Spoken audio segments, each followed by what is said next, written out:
का फिर स्वागत है हमारे इस कार्यक्रम में। और दोस्तों देखिए, जितने भी लोग नशा करते हैं वो अपनी सारी ताकत यहाँ पर लगा देते हैं कि यार मैं किसी प्रकार का, मुझे कोई प्रॉब्लम नहीं, मैं एक नशेड़ी, मैं एक शराबी, मैं बेवड़ा, मैं भंगेड़ी, मैं चरसी, मैं समैकिया, मैं शराबी। मतलब हम सारी ताकत यहाँ लगा देते हैं कि यार मुझे दुनिया वालों शराबी ना समझो, मुझे दुनिया वालों शराबी ना समझो, मैं पीता नहीं हूं, मुझे पिलाई गई है, मेरी बीवी मुझसे लड़ाई करती है, मेरी गर्लफ्रेंड मुझे, मालिक मुझे काम से निकाल देता है, मेरे माँ बाप मेरी बात नहीं सुनते हैं, समाज मेरी बात नहीं मानता है, सब लोग मुझे धुतकारते हैं। अरे दुनिया वालों मुझे शराबी ना समझो, मैं पीता नहीं हूं, मुझे अरे भाई साहब सच कह रहा मैं, जुड़ कर बताइए बात, मैं बेवड़ा नहीं हूं, मैं बेवड़ा। मतलब आप प्राथमिकताएं तो जब मानोगे ना, जब अपने आप को आप एडिक्ट मानोगे। HIV एड्स, आज HIV एड्स डे 1 दिसंबर 2024, हर साल पूरे विश्व के अंदर HIV एड्स जागरूकता कार्यक्रम सब जगह किए जाते हैं। और हाईली रिस्क ग्रुप, कौन कौन से हो सकते हैं? देखिए, हाईली रिस्क ग्रुप की अगर हम बात करें तो हाईली रिस्क ग्रुप है ID user, ID injection drug user, ID drug user. लेकिन जितने लोग भी नशा करते हैं, चाहे वो शराब, अफीम, चरस, गांजा, तो असुरक्षित यौन संबंध या बहुत सारे लोगों से अपने सेक्स के रिलेशन रखना भी HIV का कारण, बहुत बड़ा कारण है। असुरक्षित यौन संबंध। HIV एड्स हो जाने के कितने माध्यम हैं? पहला, असुरक्षित, सारे लोग बोलिए,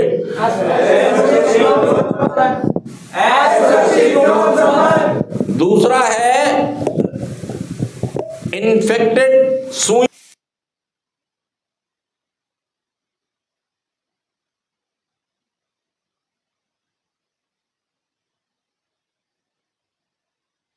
दूसरा है सुइयों द्वारा, दूषित सुइयों द्वारा भी HIV एड्स हो सकता है। शहर में तो सभी लोग सीरिंज सील पैक लेते हैं डॉक्टर्स भी, लेकिन बहुत सारी जगह अब भी ऐसा है भारत में कि सुई सील पैक नहीं होती या सही से उबाली नहीं जाती। अगर पहले की हम बात करें तो डॉक्टर एक ही नीडल को यूज करते थे उबाल कर, उसको बार बार इस्तेमाल में लाते थे, लेकिन उसके लिए वो उसको पहले इस लायक बनाते थे उबाल कर कि उसको दूसरे मरीज को भी लगाया जा सके। लेकिन अब कुछ हथेलियाँ भी सस्ती आती है और नहीं इस्तेमाल होती है, नहीं होनी चाहिए, क्योंकि बार सुई का इस्तेमाल करने से भी HIV एड्स फैलता है। तीसरा कारण है ब्लड। यूं तो अभी सभी ब्लड बैंकों के अंदर स्टंप लगकर आती है कि जांच हो गई है, HIV एड्स जांच हो गई है। आपको जब भी जरूरत पड़ती है, ऐसी नौबत आती है आपके किसी जानकारी में, तो जरूर इसकी जांच कर लें कि क्या उसके ऊपर स्टंप लगी है, क्या वो खून जांच किया गया है, क्या HIV एड्स रहित उस पर मोहर लगी है, तभी खून किसी दूसरे मरीज को चढ़ाना चाहिए। और चौथा है, किसी गर्भवती महिला से उसके बच्चों को भी HIV एड्स हो सकता है। तो देखिए, हाई रिस्क ग्रुप में कितने लोग आते हैं? आईडी यूजर और रेड लाइट एरिया, कुछ महिलाएं, रेड लाइट कुछ महिलाएं जो, देखिए, एक से ज्यादा कई लोगों से असुरक्षित संबंध रखना भी HIV एड्स का कारण, बहुत बड़ा कारण है। और कौन हो सकता है? Truck driver. कौन हो सकता है? और कौन हो सकता है हाई रिस्क ग्रुप में, बताइए? नहीं, वो तो कारण है, वो तो, ये मैं ग्रुप बता रहा हूं आपको। कौन बता रहा हूं? ये वो ग्रुप है जिन्हें सबसे ज्यादा चांस हैं, या इनमें सबसे ज्यादा लोग HIV पाए जाते हैं। ड्रग एडिक्ट, वो किन्नर भी अगर हम बात करें तो वो भी किसमें आ गए, वो भी सेक्सुअल उसमें आते हैं।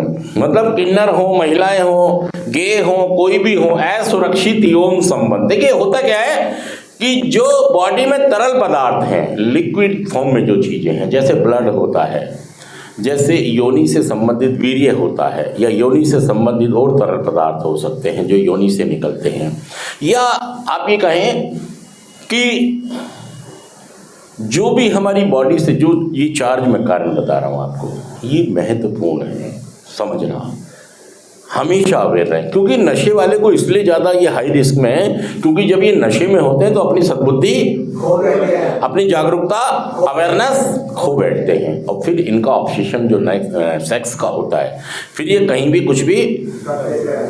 मैंने भाई साहब 20-20 साल के बच्चों को मरते हुए देखा है, आईडी यूज़र, जिनको HIV हुआ और एड्स बना और उनकी मौत हो गई।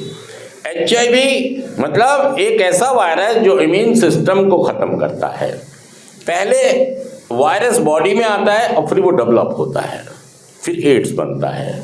अगली बार आऊँगा तो इसको और खुलासे से हम जानेंगे कि HIV और एड्स में क्या फ़र्क है। थैंक यू दोस्तों, शुक्रिया आपका, सभी का शुक्रिया, थैंक यू।